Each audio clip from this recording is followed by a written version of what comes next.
Selamat datang kembali di pembahasan mendalam kita.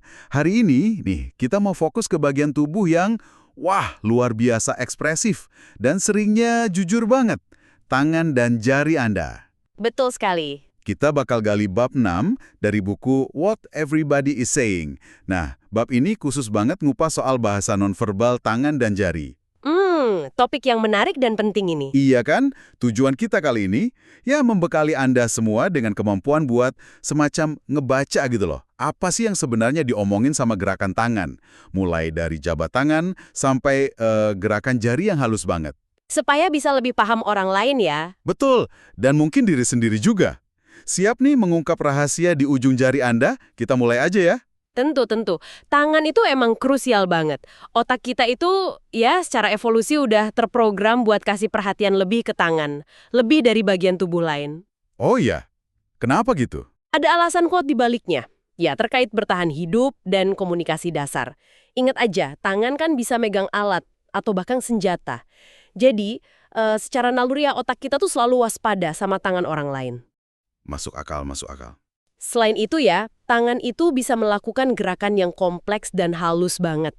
Ini bisa nunjukin nuansa pikiran sama emosi yang mungkin nggak keluar lewat kata-kata. Kemampuan tangan buat nurutin perintah otak yang rumit itu jadi kayak jendela ke kondisi mental kita. Oke. Jadi, yuk mari kita bedah bareng-bareng gimana sih penampilan dan gerakan tangan ini bisa ngaruh ke cara orang lain lihat kita, dan gimana kita bisa nangkap sinyal percaya diri atau malah kegelisahan dari sana. Dasar pemahamannya, perhatian visual kita otomatis ke sana. Malah nih, ada contoh menarik loh. Tokoh kayak Hitler gitu, konon katanya sengaja banget ngelatih gerakan tangannya depan cermin. Oh serius? Buat apa tuh? Tujuannya, biar kelihatan lebih meyakinkan pas pidato. Ini nunjukin betapa kuatnya ya dampak visual tangan buat presentasi diri dan persuasi. Dia sadar banget gerakan tangan yang pas bisa nguatin pesannya. Wah, sampai segitunya ya direncanakan? Nah, ini ada tips praktis langsung dari sumbernya. Nyembunyiin tangan, misalnya di bawah meja pas rapat atau di saku pas ngomong, itu ternyata bisa nurunin persepsi orang soal kejujuran kita. Kenapa ya bisa gitu? Nah, ini nyambung ke bias naluriah otak kita tadi, kayak yang saya bilang. Karena tangan bisa bawa ancaman, otak kita instingnya waspada. Pas tangan nggak kelihatan, otak bisa otomatis mikir, wah ada yang disembunyi ini. Respon bertahan hidup aja sih itu. Oh, jadi otomatis gitu ya? Betul, kita bisa lihat kok terapannya di pembicara publik atau pemimpin yang efektif. Mereka seringnya pakai gerakan tangan yang terbuka, jelas, terus sinkron sama omongannya. Ini secara nggak sadar bangun trust ke audiens. Jadi lebih percaya ya kalau lihat tangannya gerak? Iya, ketika tangan kelihatan dan aktif ngejelasin poin, pendengar jadi lebih gampang nerima dan percaya sama pesannya. Oke. Sekarang kita pindah ke sesuatu yang kita lakuin hampir tiap hari ini, jabat tangan. Semua orang kan jabat tangan ya, tapi pernah nggak sih Anda perhatiin, maknanya itu bisa beda-beda banget? Oh, jelas beda. Itu ritual sosial yang kayak makna. Ada jabatan tangan ikan mati, yang lemes gitu, nggak ada tenaganya. Iya ya tahu itu. Rasanya nggak enak ya. Atau sebaliknya, yang kenceng banget, sampai rasanya kayak mau remuk tulang. Nah, dua-duanya kan langsung kasih kesan tertentu ya. Yang lemes bisa diartiin kurang pede, nggak antusias. Yang kekencengan bisa jadi agresif atau mau dominasi. Tepat. Langsung terasa niat di baliknya. Ada satu bagian nih yang menurut saya cukup membuka wawasan. Soal perbedaan budaya. Di banyak budaya, kayak di dunia Muslim atau beberapa negara Asia, pria jalan sambil gandengan tangan itu biasa aja loh. Tanda persahabatan atau kepercayaan erat. Betul. Itu penting banget buat dipahami. Ini mungkin terasa aneh atau nggak nyaman ya buat sebagian kita di barat yang nggak biasa lihat. Profesional. Kekuatan genggamannya, lembab atau enggak telapak tangannya. Nah, keringetan itu seringnya tanda stres atau gugup. Terus durasinya juga. Semua itu ngirim sinyal nonverbal. Soal pede, gugup, atau malah niat dominasi tadi. Jadi banyak ya informasi dari jabat tangan aja. Banyak. Penulis buku ini bahkan cerita pengalaman pribadinya. Waktu tugas ada informan dari Bulgaria yang megangin tangannya terus selama percakapan penting. Dipegangin terus. Iya. Nah, dalam budaya si informan itu gestur kepercayaan yang tinggi banget. Penulis ngerti ini jadi nggak nolak. Karena kalau nolak bisa rusak hubungan yang lagi dibangun. Malah dengan dibiarin ikatan mereka makin kuat. Wah, penting banget ya memahami budaya gini. Krusial. Pesan pentingnya di sini yaitu pas kita interaksi sama orang dari latar budaya beda, penting banget buat ngerti dan nerima perbedaan norma nonverbal ini. Bukan cuma soal sopan santun, tapi bisa jadi kunci bangun hubungan yang solid. Nolak gestur kayak gitu bisa dianggap penolakan personal yang serius loh. Oke, dicatat. Selain jabatan tangan, ada gestur tangan lain nih yang perlu kita waspadai karena bisa dianggap negatif atau ofensif. Misalnya, hati-hati sama jari telunjuk. Nah, ini dia. Nunjuk-nunjuk orang langsung gitu, ternyata dianggap gak sopan banget dan agresif di banyak budaya. Kata penulisnya, ini gestur yang secara universal bisa micu konflik. Setuju. Rasanya kayak dituduh ya. Contoh lain yang dibahas, enjentikin jari ke orang, kayak manggil hewan peliharaan, atau ya gestur jari tengah yang terkenal itulah. Jelas banget itu ngirim pesan negatif, penghinaan, gak sopan banget. Iya, itu sih udah jelas ya maksudnya negatif. Terus ada yang namanya preening, perilaku merawat diri gitu. Pernah nggak sih Anda ngomong sama orang, tapi dianya malah sibuk benerin rambut, dasi, atau bajunya? Sering lihat sih. Nah, meski merawat diri itu normal ya, tapi kalau dilakuin pas lagi interaksi, bisa kerasa ngeremehin gitu. Kayak nunjukin penampilan dia lebih penting dari obrolan kita. Soal nunjuk tadi, itu secara inheren rasanya emang agresif dan nuduh. Otak kita cenderung ngeresponnya sebagai potensi ancaman. Mungkin sisa-sisa dari zaman dulu ya, nunjuk itu bisa berarti nunjukin bahaya atau target. Oh, ada hubungannya ke evolusi juga ya? Bisa jadi.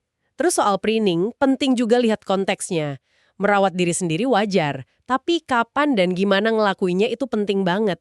Misalnya, ibu benerin rambut anaknya, atau pasangan saling rapihin baju, itu kan nunjukin kedekatan, kepedulian. Iya, beda rasanya. Tapi, kalau orang terus-terusan benerin dasi, bersihin debu nggak kelihatan dari bahunya, atau nyisir rambut pas Anda lagi ngomong serius, nah itu bisa jadi sinyal sikap cuek, rasa superior, atau malah narsisme.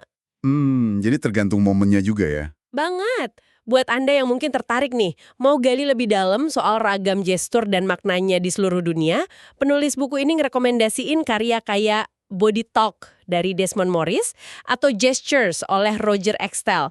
Itu buku-buku klasik yang bahas banyak contoh gestur spesifik dari berbagai budaya. Oke, menarik. Sekarang yuk masuk ke intinya nih. Baca sinyal tangan, khususnya yang nyangkut kondisi emosi kayak gugup dan percaya diri. Pernah nggak sih Anda lihat tangan orang gemeter pas lagi gugup? Atau telapak tangannya basah keringetan? Ini reaksi fisik yang umum ya. Sering banget kita jumpai itu, reaksi limbik yang kelihatan jelas. Ada fakta menarik nih dari buku soal telapak tangan keringetan. Ternyata itu lebih sering karena stres atau gugup, respons sistem limbik otak kita.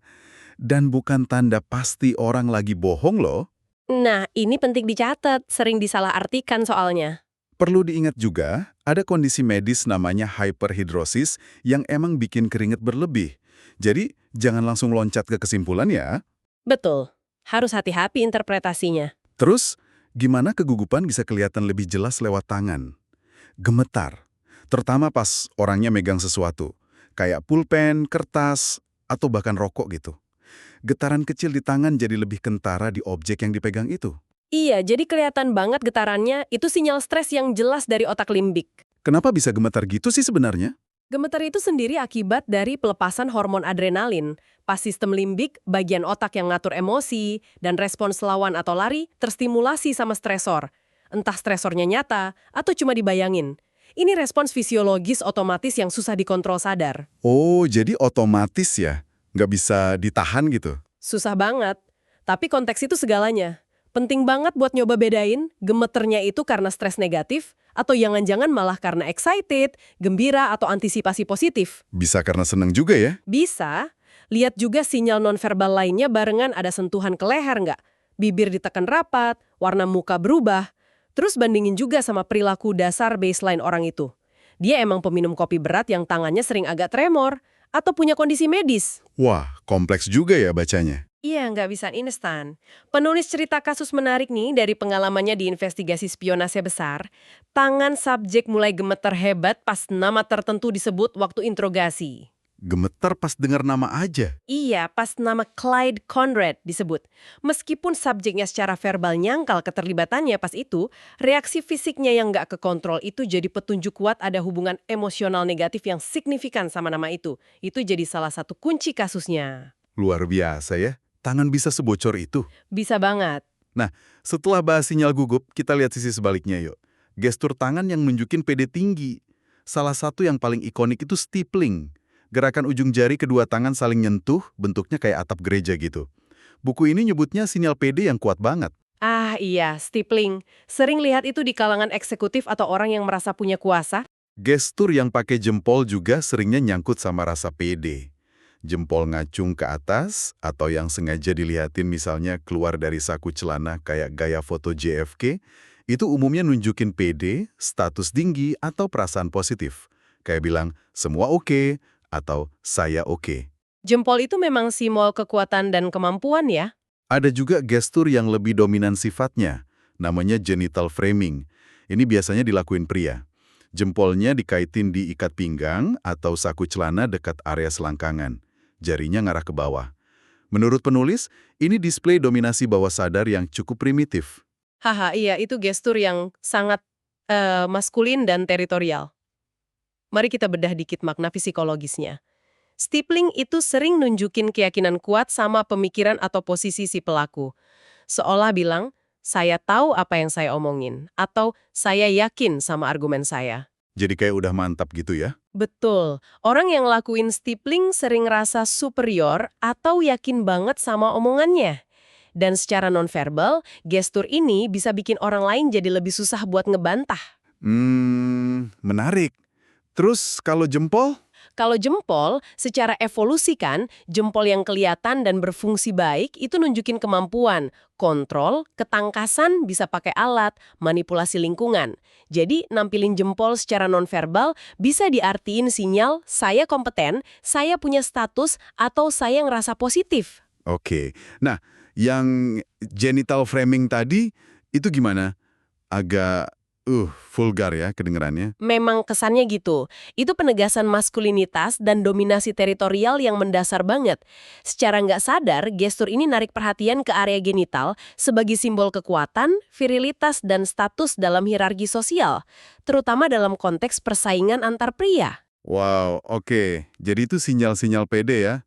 Sekarang kita lihat kebalikannya nih. Sinyal-sinyal kurang pede atau stres yang kebaca dari tangan.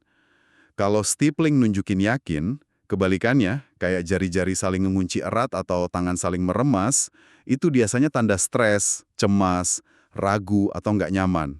Iya, itu respons yang umum banget kalau lagi tegang. Makin erat atau kuat kuncian atau remasannya, katanya makin gede tingkat tekanan yang dirasain ya. Umumnya begitu. Intensitasnya berkorelasi sama tingkat stresnya.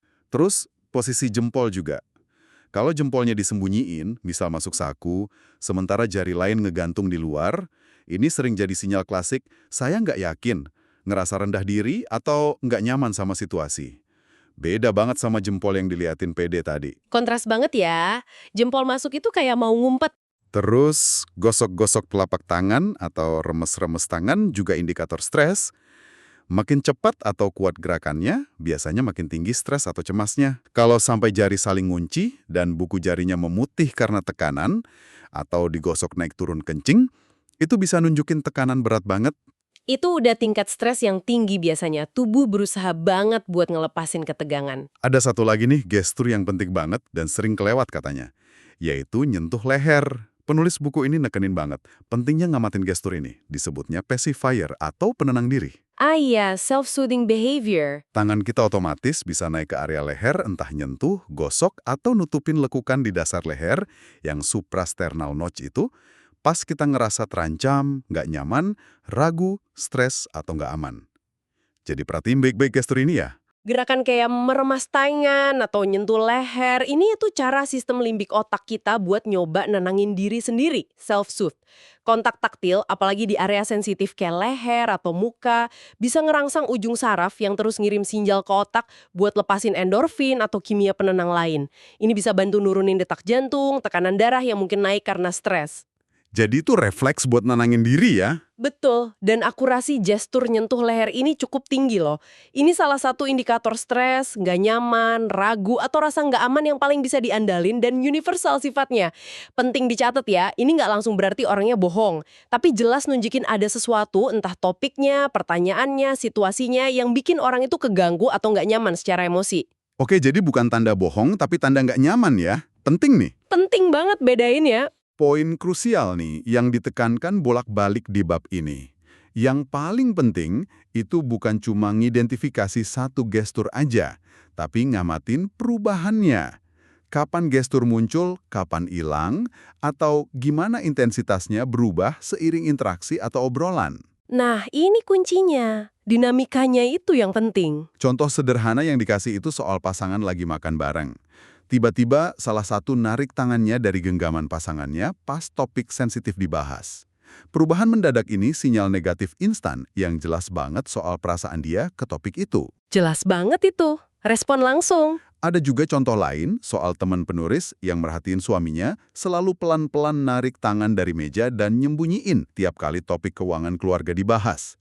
Ternyata suaminya nyembunyiin masalah judi. Wah, Tangan yang ngilang pelan-pelan itu nunjukin keinginan bawah sadar buat kabur secara psikologis dari topik yang bikin dia nggak nyaman atau ngerasa salah. itu contoh yang bagus banget soal bagaimana perilaku nonverbal bisa jadi petunjuk masalah yang tersembunyi. Perhatiin juga kalau tangan orang yang biasanya ekspresif banget pas ngomong, tiba-tiba jadi mati, kaku, atau berhenti gerak sama sekali pas bahas topik tertentu.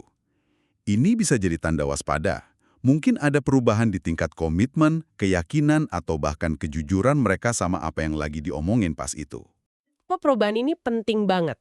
Soalnya, perubahan mendadak di gerakan tangan seringnya nunjukin perubahan real time di pemikiran atau kondisi emosional yang diproses otak limbik.